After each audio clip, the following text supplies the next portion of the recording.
En estos momentos vamos a escuchar la palabra de Dios.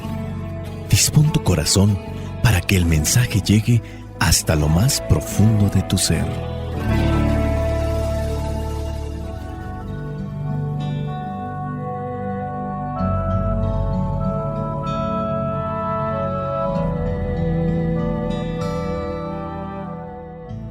El evangelio que la iglesia nos presenta para el día de hoy corresponde a Lucas capítulo 1, versículos del 57 al 66. Dice así: al cumplirse el tiempo en que Isabel debía dar a luz, tuvo un hijo. Sus vecinos y parientes fueron a felicitarla cuando supieron que el Señor había sido tan bueno con ella. A los 8 días llevaron a circuncidar al niño y querían ponerle el nombre de su padre Zacarías, pero su madre dijo: no, tiene que llamarse Juan. Le contestaron: no hay nadie en tu familia con ese nombre. Entonces preguntaron por señas al padre del niño para saber qué nombre quería ponerle. El padre pidió una tabla para escribir y escribió: su nombre es Juan. Y todos se quedaron admirados.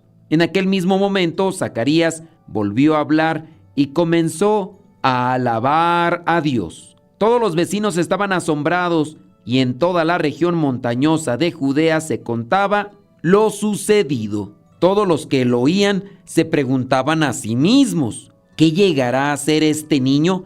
Porque ciertamente el Señor mostraba su poder en favor de él. Palabra de Dios. Te alabamos, Señor. Señor Jesucristo, nuestro divino Salvador,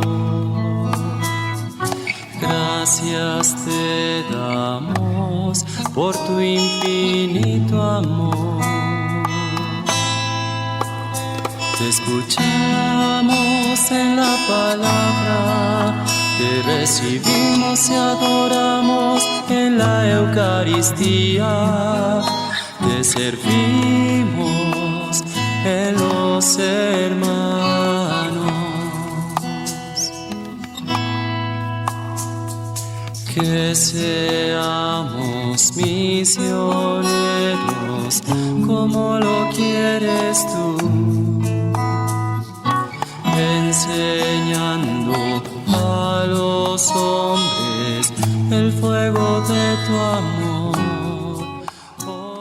Este evangelio del día de hoy nos presenta lo que es ese acontecimiento del nacimiento de Juan, llamado después el Bautista, y también la reacción de la gente ante este evento milagroso. En este pasaje vemos la manifestación de un proyecto divino en la vida de un hombre que estaba al servicio de las cosas de Dios. Veamos que era sacerdote y como era al modo de la usanza judía, pues estaba casado, pero no tenía hijos. Ya llevaban incluso mucho tiempo casados, ella era anciana.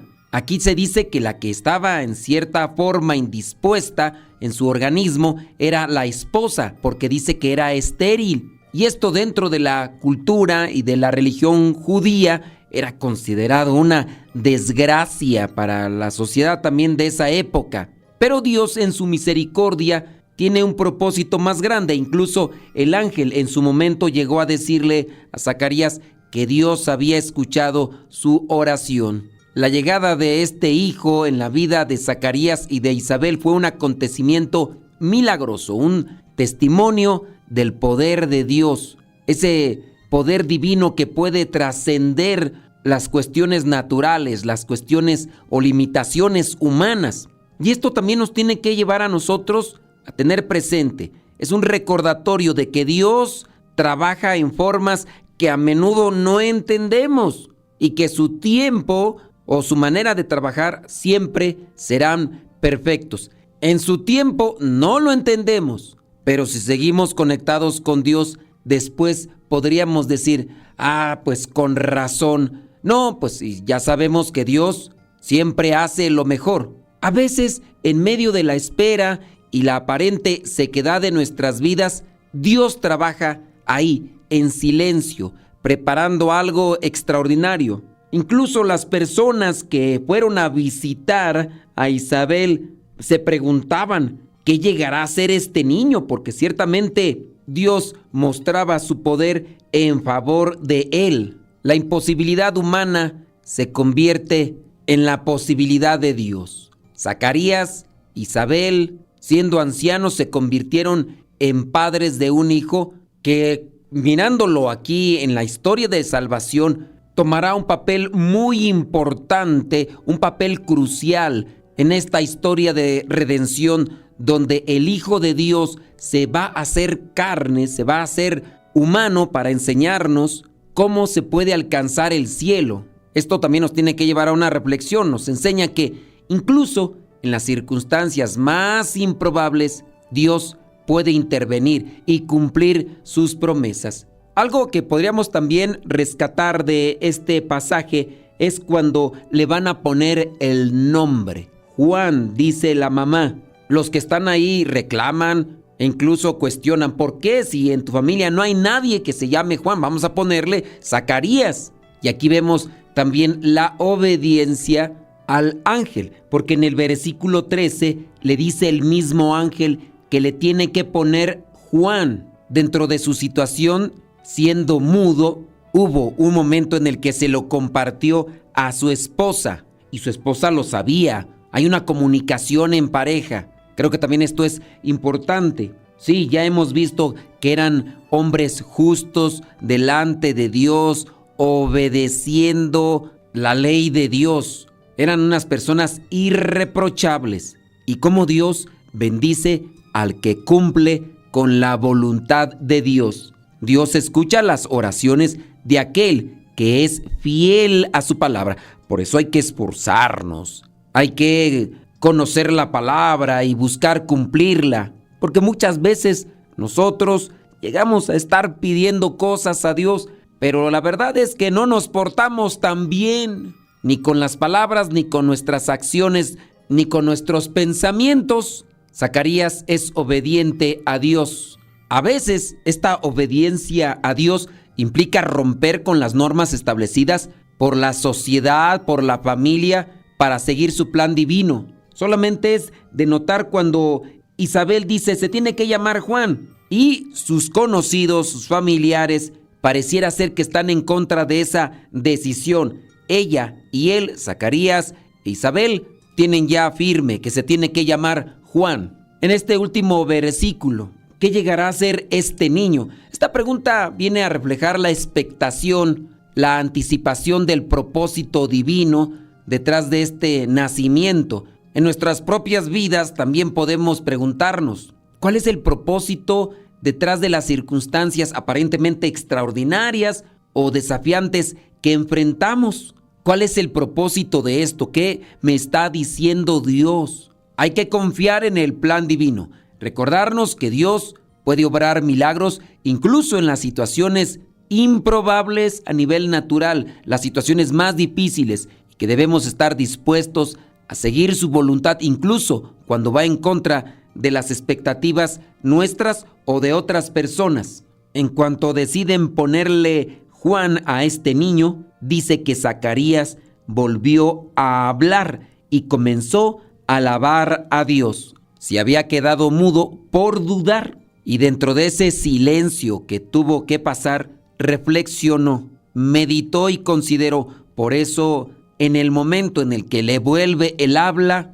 queda agradecer, alabar a Dios. Tú sabes cuál es lo mejor. A veces nosotros nos ponemos piedritas en el camino y vamos tropezando, pero tú nos puedes ayudar, Señor, a entender cuál es tu proyecto de salvación, cuál es el plan más conveniente para nosotros y para las personas que nos rodean. A veces también igual nos puede venir una enfermedad, un accidente, y podemos reprocharle a Dios, reprocharle por ese momento oscuro que hemos pasado y que no hemos entendido, pero que a la luz de Dios, acercándonos a Él, podríamos encontrar una explicación sobre esa situación, sobre ese acontecimiento. Dice en el versículo 6 de este capítulo 1 de Lucas que tanto Zacarías como Isabel eran justos delante de Dios y obedecían los mandatos y leyes del Señor de manera intachable. pero no tenían hijos, aunque los anhelaban. Y cuando el ángel le dijo: Dios ha escuchado tu oración, sin duda, ellos, a pesar de que las circunstancias naturales ya no eran una realidad, él lo seguía pidiendo. Y Dios tiene siempre la manera de manifestarse. ¿Cuál es el plan de Dios en nuestras vidas? Cada quien puede irlo descubriendo en la medida en que vive conectado a Dios. Cuando te vengan esas dudas, cuando te vengan esos problemas, cuando te vengan esas situaciones que muchas de las veces nos llevan a reprochar o a renegar, hay que buscar la oración para que venga una luz a nuestras vidas, venga una respuesta de Dios y abracemos esa cruz, abracemos su voluntad. En el momento no lo sabemos, pero Dios nos dará la fuerza para seguir caminando y después llegará la bendición en la cual no solamente vamos a salir nosotros contentos, satisfechos, sino que también podemos ayudar a los demás. Para ir cerrando la reflexión, creo que también es importante mirar cómo Dios va designando los nombres a las personas. Designará cuál es el nombre de su hijo aquí en la tierra. Se lo dirá a la Virgen María, se lo dirá a San José. En este caso, Dios también le dice a Zacarías cómo es que se tiene que llamar a su hijo. Los nombres en la Biblia tienen una gran importancia, tienen también un simbolismo. En la cultura hebrea, el nombre de una persona no solo era una etiqueta para identificarla, como podríamos hacerlo nosotros en la actualidad, sino que también llevaba consigo un significado profundo y también podría reflejar la naturaleza o el carácter, o en este caso el propósito de aquella persona. Por ejemplo, Isaac significa risa. ¿Y esto por qué? Porque su mamá se rió cuando Dios le dijo a Abraham que su esposa iba a quedar embarazada. Y pues como ya también estaba ella grande, pensó que no se iba a hacer eso que se estaba diciendo. Israel significa el que lucha con Dios. Recordemos también ese pasaje en el que Jacob pelea con un ser divino y después se le cambia el nombre. Ya no te llamarás Jacob, sino Israel, que es fuerza de Dios o luchar con Dios. También el nombre puede reflejar la identidad.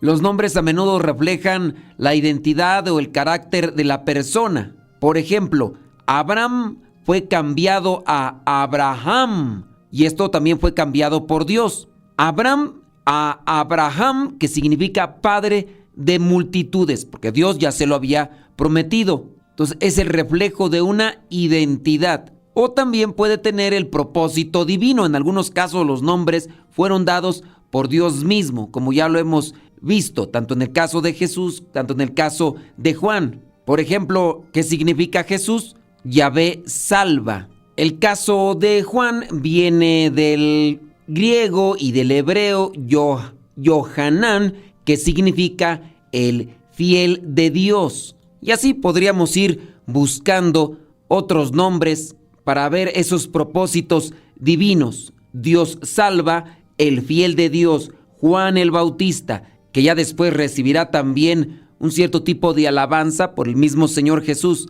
cuando llega a decir que en la tierra no ha habido un hombre, como en este caso es su pariente Juan el Bautista. En varios relatos bíblicos también el cambio de nombre a menudo viene a simbolizar una transformación o redención. Por ejemplo, Saulo, que perseguía a los cristianos, fue cambiado a Pablo, después de aquel encuentro que tuvo con Jesús en el camino a Damasco. ¿Cuándo llegó a ser ese nombre? La Biblia no lo especifica, pero el nombre de Pablo significa pequeño. Y así podríamos estar hablando sobre la importancia y el simbolismo y las diferentes cosas con relación a los nombres. Ojalá que también esto sirva como reflexión para los que son padres de familia, a los que van a bautizar a sus hijos, a los que van a tener hijos, que elijan un nombre que realmente pueda proyectarlos, identificarlos y darles incluso una identidad o una misión, ya que en ocasiones se buscan más los nombres por querer sentirse a gusto, por buscar algo atractivo, llamativo, o solamente para cumplir un capricho de alguien a quien se lo han prometido. Que el Espíritu Santo nos ilumine para entender esta bendita palabra y llevarla a la práctica en sus diferentes sentidos. La bendición de Dios Todopoderoso, Padre, Hijo y Espíritu Santo, descienda sobre cada uno de ustedes y les acompañe siempre. Soy el Padre Modesto Lule, de los misioneros, servidores de la palabra. Vayamos a vivir el Evangelio. Lámpara es tu palabra para mis pasos, luz en mi sendero. Lámpara es tu palabra para mis pasos, luz en mi sendero. Luz, tu palabra es la luz. Luz, tu palabra es la luz. Yo guardaré tus justos mandamientos. Señor, dame vida según tu promesa. Lámpara es tu palabra para mis pasos, luz en mi sendero. Lámpara es tu palabra para mis pasos, luz en mi sendero. Luz, tu palabra es la luz. Luz, tu palabra es la luz. Mi vida, Señor, está siempre en peligro. Señor, sal al camino e invítanos de nuevo a trabajar en tu viña. Señor, sal al camino e invítanos de nuevo a trabajar en tu viña. No importa a qué hora, no importa a qué precio, nuestra paga eres tú y tu reino, y tu reino. Los primeros serán últimos, los últimos serán primeros.